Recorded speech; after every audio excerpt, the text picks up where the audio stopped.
J.P. Morgan, o homem que era dono da América. A história de J.P. Morgan, riqueza, poder e influência. Capítulo 1. O começo tumultuado de John Pierpont Morgan. Era uma vez um homem chamado John Pierpont Morgan, nascido em Connecticut no ano de 1837.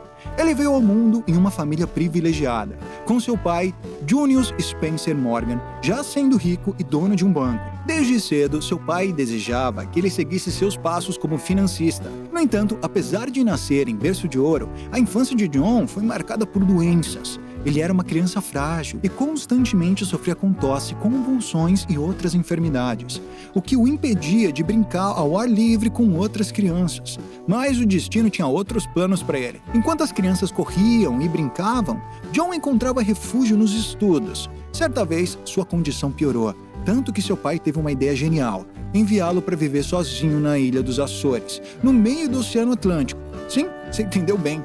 John foi mandado para uma ilha isolada para se curar. Seu pai acreditava que o clima e o ar salgado das ilhas ajudariam John a se recuperar. Assim, nosso herói passou quase um ano naquelas ilhas distantes, longe de sua família. Quando finalmente melhorou, ele retornou aos seus estudos, determinado a conquistar o mundo. Em 1857, com 19 anos, já havia estudado em Boston, Suíça e Alemanha. Estava pronto para entrar no mercado de trabalho e seguir os passos do pai. Por sorte, o pai de John era um sócio júnior de um banco em Londres, chamado George Peabody Company. E graças a ele, John conseguiu um emprego em Wall Street, no banco e na América. Desde jovem, seu pai tinha muito medo de que John fosse impulsivo demais para se tornar um financista de sucesso. Um exemplo disso aconteceu em 1859, durante uma viagem de John a Nova Orleans. Ele fez uma aposta arriscada, usando o dinheiro da empresa para comprar um carregamento de café brasileiro, que chegou ao porto sem comprador. Embora John tenha conseguido vender o café depois com lucro, seu pai e outros membros do banco não aprovaram aquele tipo de risco. Foi então, em 1861, aos 24 anos, que John decidiu deixar a empresa familiar para trilhar seu próprio caminho e abriu sua própria empresa. Capítulo 2. A crise financeira de 1907. Com seu império ferroviário e siderúrgico em ascensão, J.P. Morgan enfrentou uma das maiores crises financeiras da história dos Estados Unidos em 1907. A crise começou com uma corrida bancária, onde os investidores entraram em pânico e retiraram seu dinheiro dos bancos em massa. Isso levou muitas instituições à beira da falência. Sabendo da gravidade da situação, John Pierpont Morgan interveio. Ele reuniu os principais banqueiros da época em sua casa e, durante dias, trabalhou para encontrar soluções e evitar uma catástrofe financeira. Com sua influência e autoridade, ele convenceu os banqueiros a apoiar os bancos em dificuldades e injetar dinheiro na economia. John colocou parte de sua própria fortuna em jogo para restabelecer a confiança no sistema bancário. Sua atuação determinada e habilidade para unir os interesses financeiros dos principais atores da época fizeram com que a crise fosse controlada. Esse episódio reforçou ainda mais o poder e a influência de J.P. Morgan sobre a economia americana. Capítulo 3. A ajuda para o governo americano. Com sua reputação estabelecida como um dos homens mais poderosos e influentes dos Estados Unidos, J.P. Morgan continuou a exercer sua influência em diversas áreas. Em 1895, ele ajudou o governo americano a enfrentar uma crise de ouro, emprestando ao país 62 milhões de dólares em ouro para estabilizar a moeda. Durante a Primeira Guerra Mundial, John também desempenhou um papel significativo ao ajudar os aliados europeus a financiar suas operações militares. Ele emprestou bilhões de dólares para países como França e Reino Unido, garantindo que pudessem continuar lutando contra os poderosos exércitos alemães.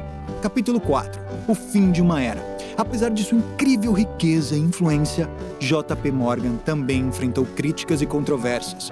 Ele foi acusado de ser um monopolista e de usar sua influência para manipular o mercado financeiro em benefício próprio e de suas empresas. Em 1913, o governo dos Estados Unidos promulgou a Lei de Reserva Federal para controlar o sistema bancário e evitar práticas monopolistas. Isso limitou a influência direta de Morgan no sistema financeiro do país. J.P. Morgan faleceu em 19 1913, deixando para trás um legado impressionante. Ele foi um dos homens mais ricos e poderosos de sua época e desempenhou um papel crucial no desenvolvimento do sistema financeiro dos Estados Unidos. Sua marca na história permanece até os dias de hoje e seu nome é sinônimo de riqueza, poder e influência. E assim termina a história de J.P. Morgan, um homem cuja trajetória é uma saga de conquistas, desafios e controvérsias, um ícone que moldou a economia e os negócios, cujo legado continua vivo na memória coletiva. Sua história é uma inspiração para os empreendedores e líderes de hoje, mostrando que com determinação, inteligência e visão é possível deixar uma marca indelével na história. Capítulo 5 – Crise. Em 1893, os Estados Unidos enfrentaram uma terrível depressão econômica. A bolha estourou, levando a uma queda drástica no valor das ações e ao fechamento de empresas, o que resultou no aumento do desemprego. A crise também causou uma fuga de investidores estrangeiros, esgotando as reservas de ouro do país. Sem um banco central para salvá-los, o governo estava à beira do colapso financeiro. Foi nesse momento crítico que o presidente Cleveland convocou John para ajudar a reverter a situação. John propôs formar um sindicato privado composto pelos principais donos de bancos do país, juntamente com investidores estrangeiros para fortalecer as reservas de ouro dos Estados Unidos. O acordo envolveu a compra de títulos de ouro no valor de 65 milhões de dólares. O sindicato de John agiu rapidamente e restaurou a confiança na economia. No entanto, algumas preocupações surgiram, questionando se as motivações de John eram realmente patrióticas ou apenas oportunistas para benefício próprio. Capítulo 6 – Legado. Apesar do sucesso financeiro, a saúde mental de John estava se debilitando. Ele enfrentou colapsos nervosos e lutou contra a imagem negativa projetada pela mídia sobre ele. Ironicamente, estava prestes a embarcar no Titanic em sua viagem inaugural, mas desistiu no último momento devido a problemas de saúde. No entanto, John não viveria por muito mais tempo.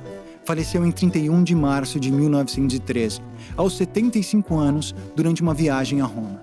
Após sua morte, seu filho assumiu os negócios e continuou a expansão até os dias atuais. O J.P. Morgan Chase, resultado de inúmeras aquisições e fusões, é considerado o maior banco do mundo em termos de capitalização de mercado, com um patrimônio estimado em 3 trilhões de dólares. Após 200 anos de consolidação na indústria bancária, o legado de John Pierpont Morgan continua vivo e, com certeza, foi um marco na história, principalmente na América. E aí, o que você achou dessa história? Comente e desejo muito sucesso para todos nós!